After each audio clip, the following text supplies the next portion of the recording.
Isang mapagpalang araw ng Lunes, February 17, 2025 sa ating lahat, kabayan.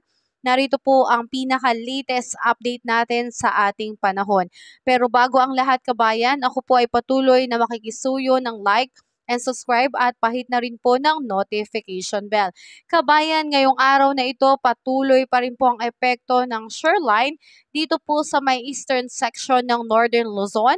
At ito man pong Intertropical Convergence Zone ay patuloy pong nakakaapekto mga ngayon dito po sa may Southern Mindanao. So iisa-isahin po natin yung mga espesipikong lugar na apektado po nitong mga weather system natin.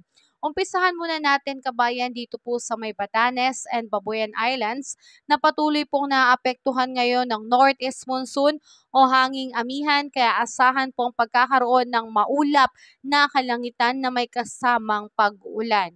Samantalang ang mainland Cagayan, Isabela, Apayao at Aurora ay patuloy pong naapektuhan ngayon itong shoreline. Ito po yung pagsasalubong ng mainit at malamig na hangin kung saan yung mga areas po nito na naaapektuhan ay makakaranas po ng maulap na kalangitan na may mga kalat-kalat na pag-ulan at isolated thunderstorm. At dahil sa epekto ng ITCC, apektado ngayon ang Mindanao at Palawan. Asahan po ang pagkakaroon ng maulap na kalangitan na may kalat-kalat na pag-ulan and kulog at kidlat. At dito po sa Metro Manila at ilang natitira bahagi ng ating bansa, asahan ang maaliwalas na panahon o maalinsangan lalo na pagdating sa umaga hanggang tanghali.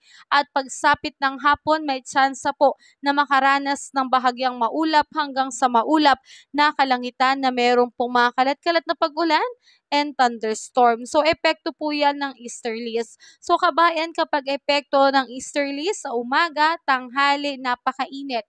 Pero sa hapon at gabi, may tsansa po ng pagkakaroon ng pag-ulan. Kaya lagi po nating ugaliin na dalhin ang ating payong bilang pananggala sa biglaang buhos ng ulan. Pagdating naman po sa ating air temperature, asahan natin dito sa Lawag ay aabot po ng 31 degrees Celsius, sa may Baguio ay 24 degrees Celsius, Metro Manila 32 degrees Celsius, Tagaytay 30 degrees Celsius, Tuguegarao 31 degrees Celsius at sa Legazpi po ay 31 degrees Celsius. Pagdating naman po sa may Calayan Islands, aabot po ng 32 degrees Celsius, ganun din sa Puerto Princesa. Iloilo, 32 degrees Celsius. Cebu, 31 degrees Celsius.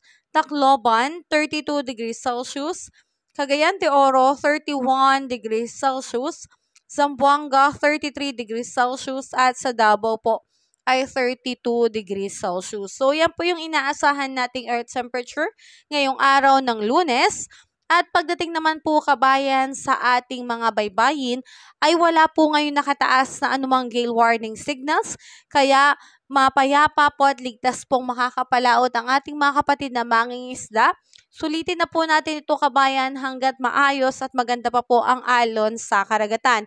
Pagdating naman sa update natin sa Bagyo, kabayan, wala po tayong namomonitor ngayon na anumang sama ng panahon sa loob at labas ng Philippine Area of Responsibility. So ito po ay nangangahulugan na wala po tayong bagyo na inaasahang papasok ngayong araw ng Lunes. So wala pa po itong si Bagyong Auring.